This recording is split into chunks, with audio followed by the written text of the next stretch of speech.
जय हिंद। मैं Naveen Kumar Singh, director platform education centre private limited Patna. Bihar तकनीकी सेवा आयोग से एक वैकेंसी आई हुई है स्पेशल सिविल के लिए। हालांकि देखा जाए तो बिहार सरकार वैकेंसी का पिटारा, क्योंकि आगे इलेक्शन होना है, अब लगातार खोल रही है।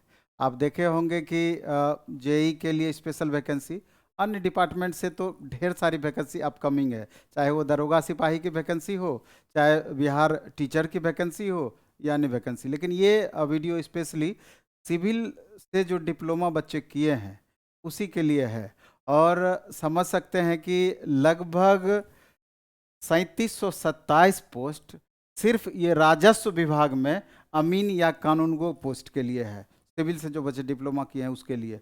और अलग अलग विभाग को मिला करके जेई का स्पेशल 6988 पोस्ट की अलग वैकेंसी है, और दोनों मिला करके लगभग 10,000 प्लस वैकेंसी है। 10,000 प्लस। इस बार सिविल वाले बच्चे बचना नहीं है। अगर थोड़ा सा डेवोशन के साथ अभी एग्जाम तक पढ़ाई कर लेंगे तो उम्मीद है कि इस बार आपकी बेरोजगारी 100% समाप्त हो जाना है। और सिलेबस दोनों का लगभग एक जैसा है। एक में 75-25 है, एक में 80-20 है। 75 क्वेश्चन टेक्निकल से, 25 क्वेश्चन नॉन टेक से, या 80 क्वेश्चन टेक्निकल से, 20 क्वेश्चन नॉन टेक से। और इसके बारे में पूरा डिटेल जानकारी अभी मेरे साथ इंजीनियर आशीष सर हैं। पूरा सर इसके बारे में डिटेल जानकारी देंगे। आपको कैसे तैयारी करनी चाहिए, प्रैक्टिस कैसे कर सकते हैं, और टॉपिक वाइज टेस्ट है, फुल सिलेबस का टेस्ट है, बहुत सारी बातें हैं। और हमको लगता है ये छोटे छोटे चीज़ को मिला करके रिजल्ट के लिए जो भी ज़रूरी बातें होंगी वो सारा आपका पूरा हो जाएगा। तो हम चाहते हैं कि सर इसके बारे में पूरा डिटेल एक बार इस वैकेंसी के बारे में बता दें और तैयारी की रणनीति के बारे में बता दें। सर।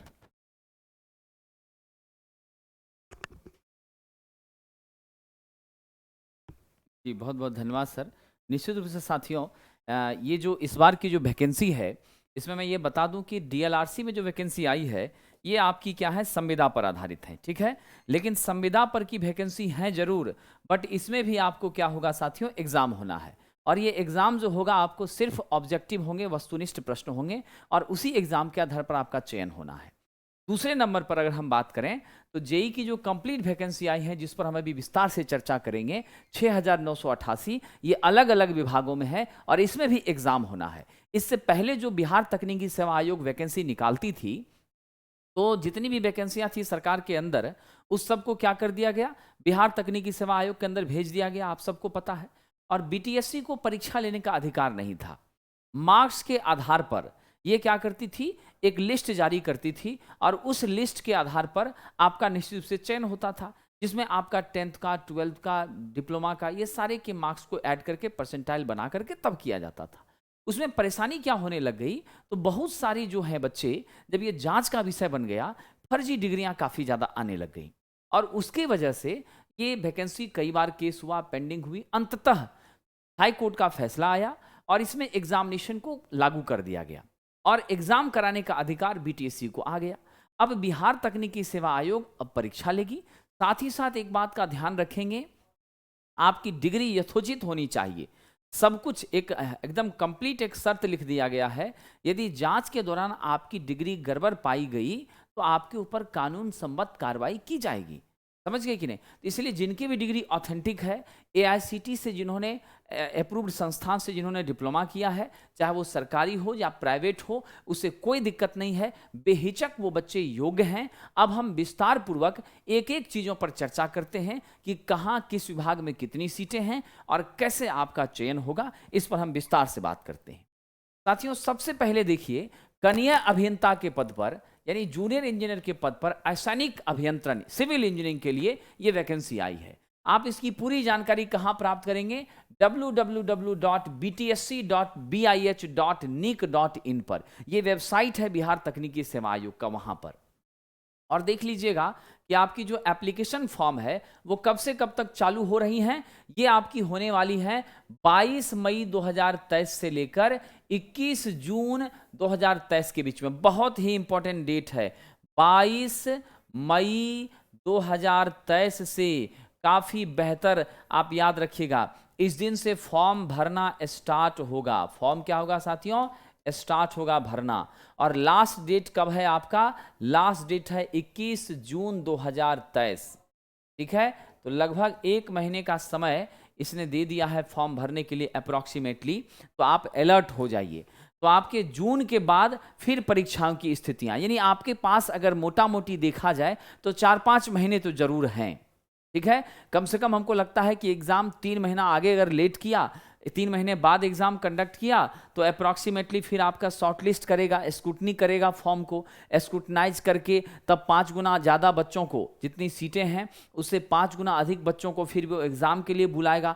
तो ये सारी जो इनकी प्रक्रियाएं हैं, अगर हम माने कि 3 महीना उसमें लगाती है सरकार, तो अल्टीमेटली 3 + 1 4, अप्रॉक्सीमेट आप समझिए 4 से 5 महीना आपके पास है।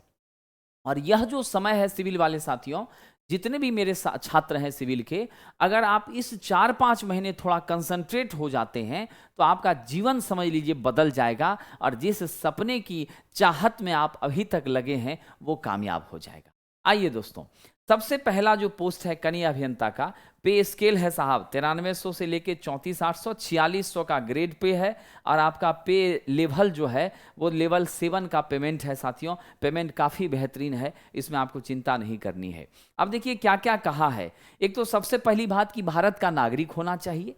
दूसरी बात, डिप्लोमा आपको सिविल से होनी चाहिए या समकक्ष योग्यताधारी। जैसे कुछ बच्चों का कॉल आया था, सर मेरा रूरल से है, सिविल रूरल से मेरा डिप्लोमा है, क्या मैं योग्य हूं या नहीं? तो मैं बता देना चाहता हूं, सिविल रूरल वाले बच्चे भी जो हमारे बिहार राज्य में कहीं भी सरकारी पॉलिटेक्निक में पढ़ाई करके वो वहां से सिविल रूरल का डिग्री लिए, या जिस भी AICTE अप्रूव्ड संस्थान से उन्होंने डिग्री कंप्लीट किया, वो भी योग्य हैं, वो भी बच्चे इस परमानेंट वैकेंसी में फॉर्म भर सकते हैं। अभी जो मैं चर्चा कर रहा हूं वो परमानेंट वैकेंसी की कर रहा हूं, जिस वैकेंसी में आपका 4600 का पे ग्रेड मिलेगा साथियों।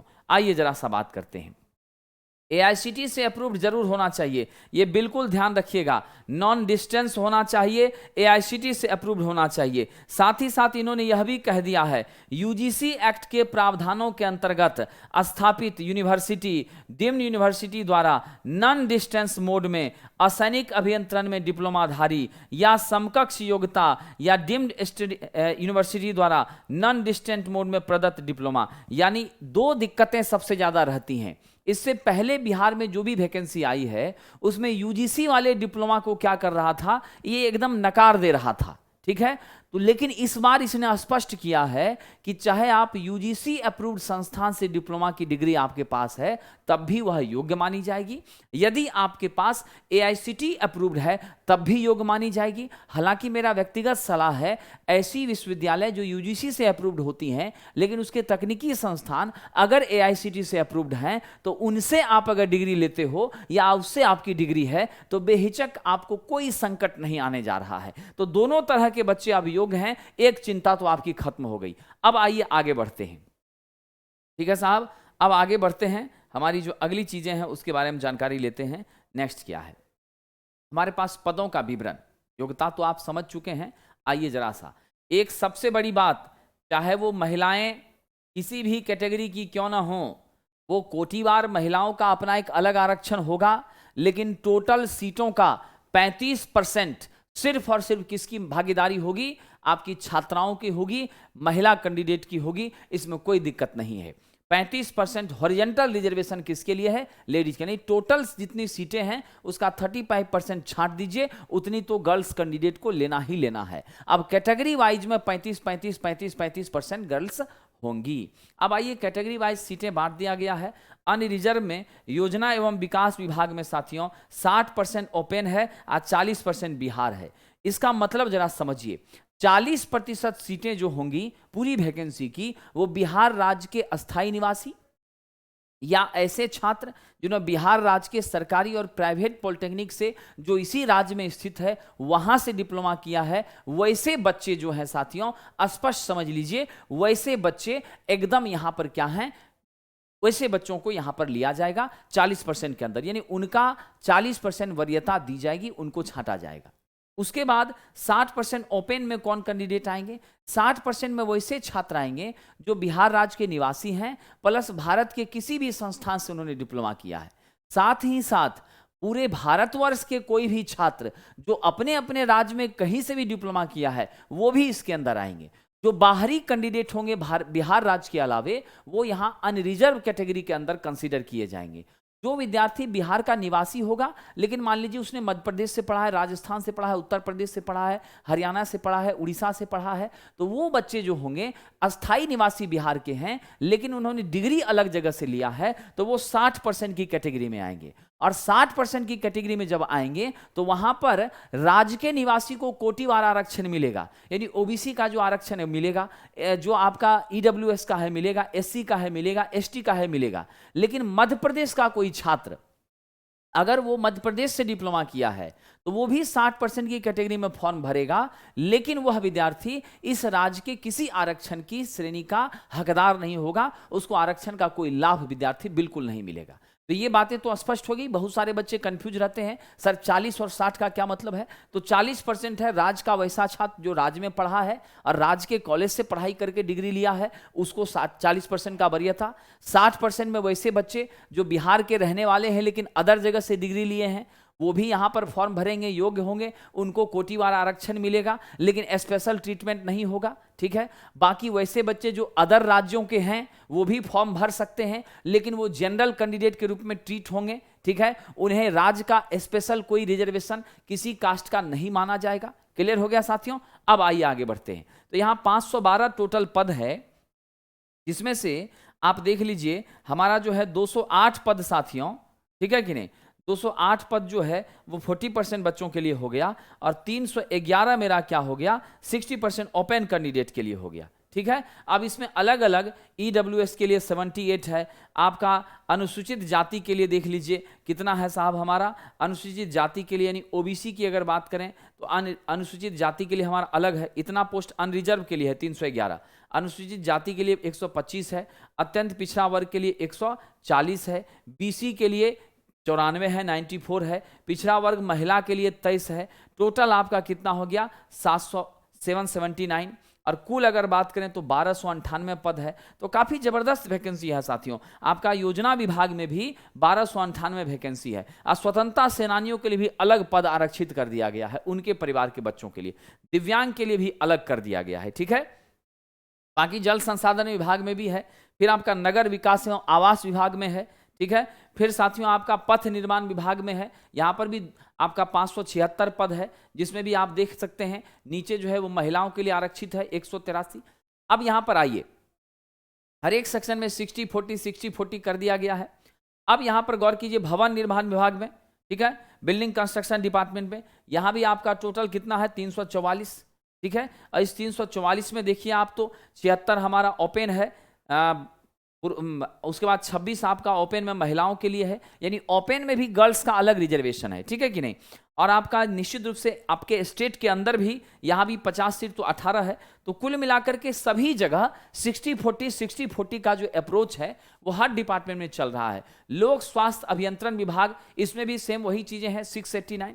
फिर आपका गृह कार्य विभाग, उसमें भी आपका 606 है। तो हर एक डिपार्टमेंट में अलग अलग पद हैं साथियों। अल्टीमेटली हम टोटल जोड़ते हैं तो हम आपको कुल लमसम बता देते हैं, कुल मेरे पास 6988 पद है, जिसमें महिलाओं के लिए 2008 पद आपके आरक्षित हो गए।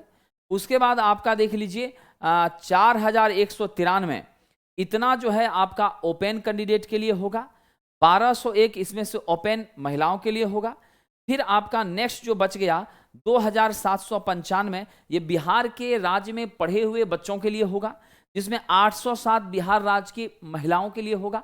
तो अल्टीमेटली हमारी क्या हो रही है साथियों, कुल मिलाकर के हम देखते हैं तो बड़ा ही अच्छा इस बार किया गया है। मुझे लगता है कि छात्रों का जो प्रयास रहा वो बढ़िया रहा, जो हाईकोर्ट का डिसीजन आया है उससे एक बेहतर चीजें आपको मिली हैं।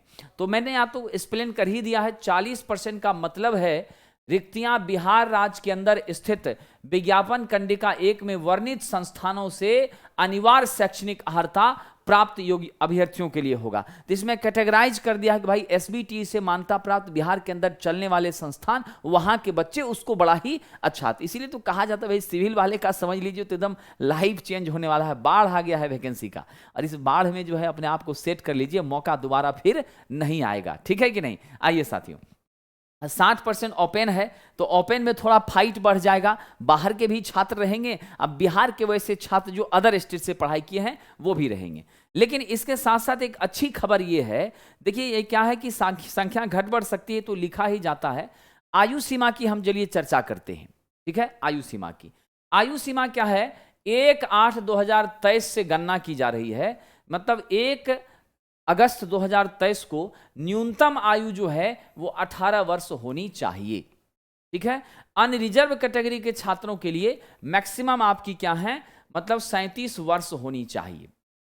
अनारक्षित महिला जो होगी, अनरिजर्व महिला कैंडिडेट, बिहार की हो या बिहार के बाहर की हो, वैसे कैंडिडेट के लिए उम्र सीमा क्या होगी, 40 वर्ष। महिलाओं को 40 वर्ष हो गया। अब पिछड़ा वर्ग की पुरुष हो या महिला हो, उसको इसने कितना कर दिया, 37 + 40 कर दिया। यानी ओबीसी के लिए, ईबीसी के लिए कितना एज निर्धारित कर दिया साथियों, 40 साल। ओबीसी ईबीसी की महिला के लिए 40 वर्ष। तो उम्र सीमा बड़ा ही संतुष्टिप्रद है। यानी बचा खुचा सभी जो भी हमारे साथी हैं सब इस बार सेट हो जाने हैं। आइए, अनुसूचित जाति और जनजाति के पुरुष महिला दोनों के लिए आपका 42 वर्ष उम्र जो है वो निर्धारित किया गया है। तो उम्र से तो सभी लोग संतुष्ट होंगे, मुझे लगता है कोई दिक्कत अब नहीं होगी।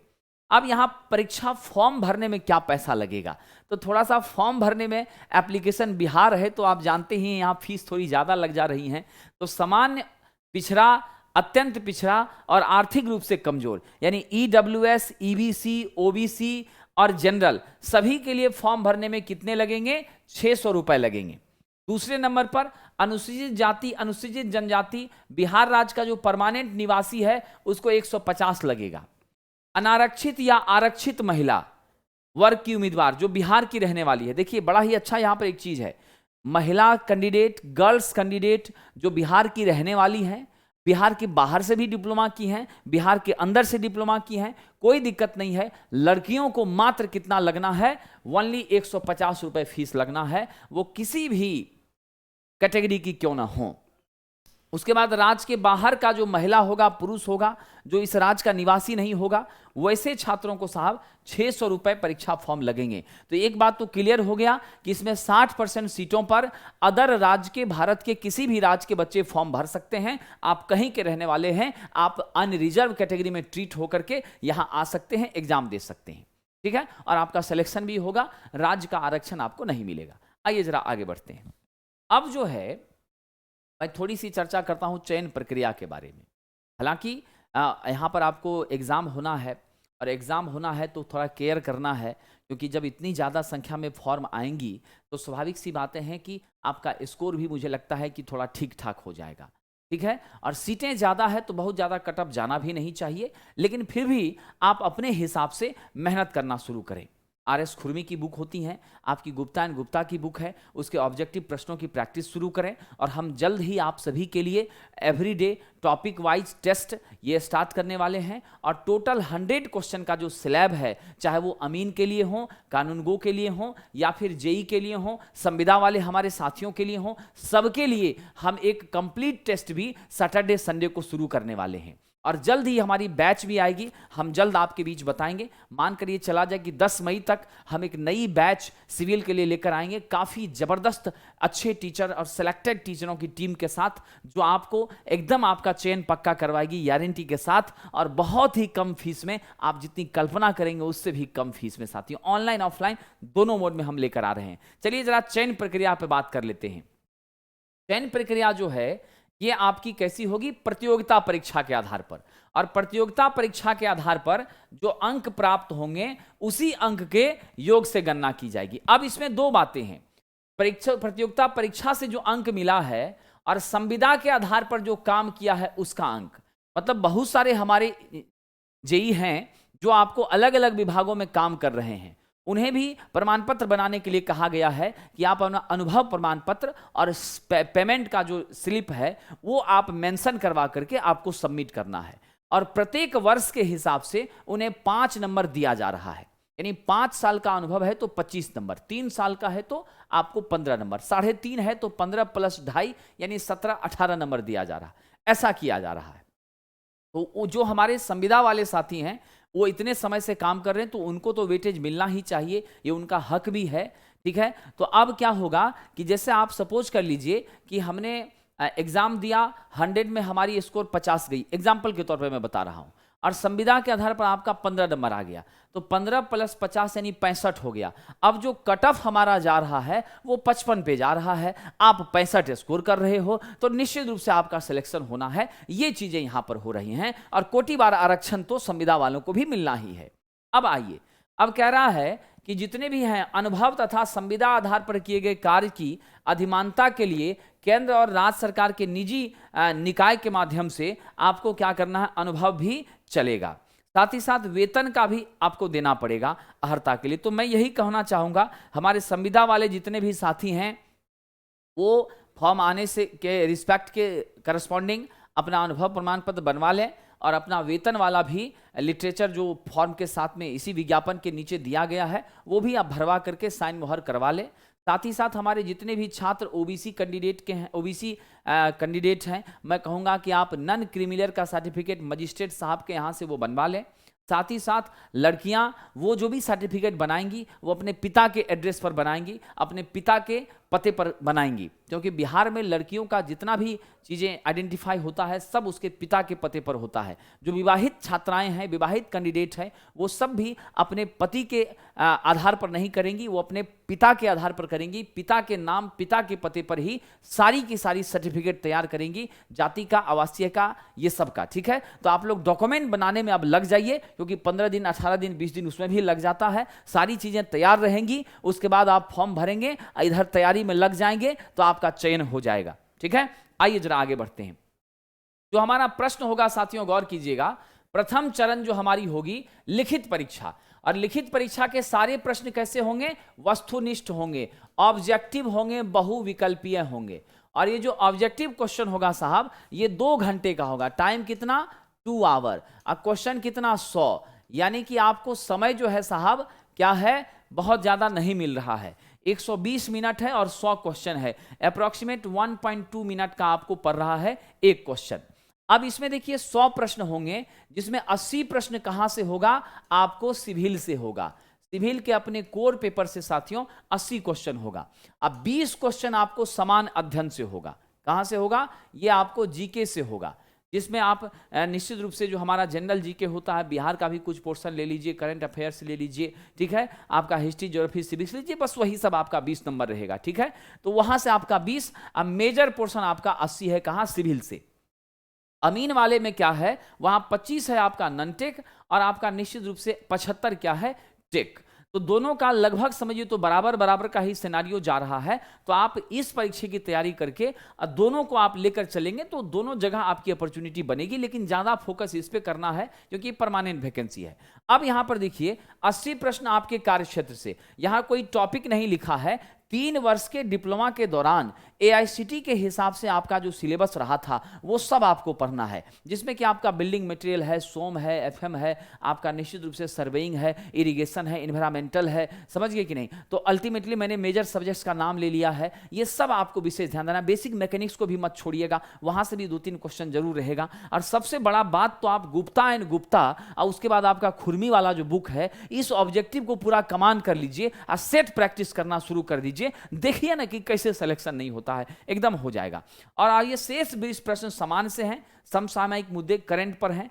सीबीटी होगा, कंप्यूटर आधारित टेस्ट होगा, ऑनलाइन एग्जामिनेशन होगा। नॉर्मलाइजेशन की प्रक्रिया यहां पर क्या होगी, अपनाई जा सकती है साथियों। साथ ही साथ गलत उत्तर पर क्या होगा, 0.25 मार्क्स कटेगा और सही उत्तर पर 1 अंक मिलेगा, यानी सही पर 1 नंबर और गलत पर 0.25, यानी 1/4 आपका नेगेटिव मार्किंग है। और फाइनल जो है नॉर्मलाइजेशन के बाद आपकी मेधा सूची तैयार होगी। और सेकेंड चरण में क्या होगा, जब मेधा सूची तैयार हो जाएगी तब जाकर के आपका सेकेंड चरण में स्क्रूटनी होगा, शॉर्टलिस्टिंग होगा। ठीक है, फिर वहां पर जोड़ा जाएगा जो हमारे साथी हैं उनका मार्क्स, अनुभव वाला मार्क्स, तब उनका चयन होगा। तो ध्यान रखिएगा, लिखित परीक्षा में अभ्यर्थियों को अपनी कोटि के अनुसार न्यूनतम अर्हतांक प्राप्त नहीं होने पर द्वितीय चरण हेतु कोई भी दावा मान्य नहीं होगा, स्पष्ट लिख दिया है।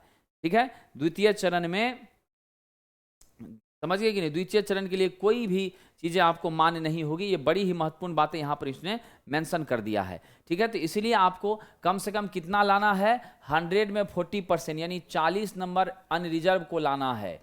32 नंबर किसको लाना है, देखिए पिछड़ा के लिए 36.5, यानी ओबीसी को लाना है 36.5 100 में, इतना मार्क्स, समझ गए।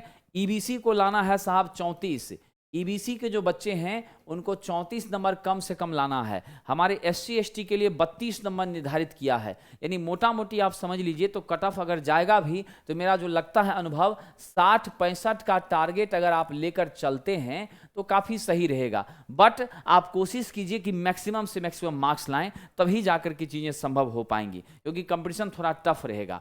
उसके बाद देखिए क्या कह रहा है, जितने भी आपको मार्क्स मिले हैं वो आपका 75-25, यानी टोटल आपका क्या हो गया 100 अंक। इस आधार पर यानी कि कहने का मतलब है 75% आपका सीबीटी 2 से, सीबीटी 1 से, 75% सीबीटी 1 से, ये आपका रिटेन हो गया। ये क्या हो गया आपका रिटेन से। अब 25 अंक है आपको संविदा वालों के लिए, जो भी लोग कॉन्ट्रैक्ट पर काम कर रहे हैं, ठीक है। तो कॉन्ट्रैक्ट पर जो जेई काम कर रहे हैं, यहाँ ये स्पष्ट हो गया, उन लोगों के लिए भी बड़ी अच्छी अपॉर्चुनिटी है जेई साहब, जो हमारे साथी हैं।